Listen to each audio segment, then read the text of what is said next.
ભાવનગર જિલ્લામાં રહેતા આ યુવા ખેડૂતે પ્રાકૃતિક ખેતીમાં દૂધીનું વાવેતર કર્યું। ભાવનગર સહિત સમગ્ર સૌરાષ્ટ્ર તેમજ ગુજરાત રાજ્યમાં ખેડૂતો હવે પરંપરાગત ખેતી છોડી અવનવા પાકોનું વાવેતર કરવા લાગ્યા છે, જેમાં ખાસ કરીને તો ટૂંકા સમયગાળામાં અને ઓછી મહેનતે તૈયાર થતા પાકોનું વાવેતર કરવાનું ખેડૂતો વધુ પસંદ કરતા હોય છે। જેમાં હાલ ઉનાળાની ઋતુ દરમિયાન ખેડૂતો તરબૂચ, ટેટી સહિતના પાકોનું વાવેતર કરતા હોય છે, પરંતુ ઘણા ખેડૂતો શાકભાજી પાકનું પણ ઉનાળામાં વાવેતર કરતા હોય છે। મારું નામ બારિયા જયસુખભાઈ રાજાભાઈ, ગામ સનાળા અને તાલુકો જેસર, જિલ્લો ભાવનગર। અભ્યાસમાં 10 સુધી આપણે કરેલો છે અને ખેતીમાં આમ ગણો તો છેલ્લા 4-5 વર્ષથી આપણે અપનાવી છે।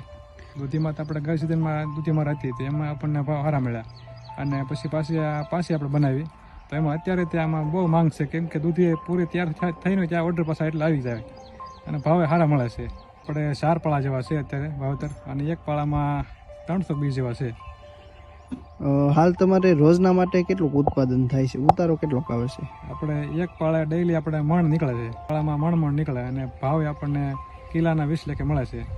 દૂધમાં તો દૂધીમાં તો પાણી અત્યારે ઉનાળો છે એટલે વધારે પાણી પાવું પડે અને બાકી તો આપણે જે નીમ ઓઇલ છે સુસ્યા જીવાત માટે એ રીતનું હોય છે। આમ જોઈએ તો અત્યારે મોટા ભાગના લોકોનો પાક પૂરો થઈ ગયો હોય, પણ તમારે જે ઉત્પાદન શરૂ છે તો તમે કેવી એવી અલગ કેવી માવજત છે તમારી? માવજતમાં આપણે રાસાયણિક ખાતરનો ઓછો એટલે આમાં 0% ઉપયોગ કર્યો એટલે વધારે આમાં એનાથી ટકાવ રહે, કેમ કે અત્યારે તાપમાન વધે એટલે રાસાયણિક ખાતર નાખીએ તો ન ટકી શકે અને આપણે ઓર્ગેનિક ખાતર હોય તો વધારે આમ સમય લાગે, એમ ટકે સારું। એમ ખાતરમાં તો આપણે પાયામાં દેશી ખાતર, પછી આ જીવામૃત છે, પછી આંકડાનો અર્ક છે અને દવામાં આમ ગણો તો આ નીમ ઓઇલ ને બધા, પછી આ બ્રહ્માસ્ત્ર છે, એ રીતના આપણે યુઝ કરતા હોઈએ। ભાવનગર જિલ્લાના જેસર તાલુકાના સનાળા ગામે રહેતા યુવા ખેડૂત બારૈયા જયસુખભાઈ, જે છેલ્લા 5 વર્ષથી ખેતી સાથે સંકળાયેલા છે, પોતે પ્રાકૃતિક ખેતી કરી રહ્યા છે અને દર વર્ષે અવનવી શાકભાજીઓનું વાવેતર કરતા હોય છે અને તેમાં પોતે અવનવી પદ્ધતિઓનો પણ ઉપયોગ કરતા હોય છે। હાલ આ યુવા ખેડૂતે વેલાવાળા શાકભાજી દૂધીનું વાવેતર કર્યું છે।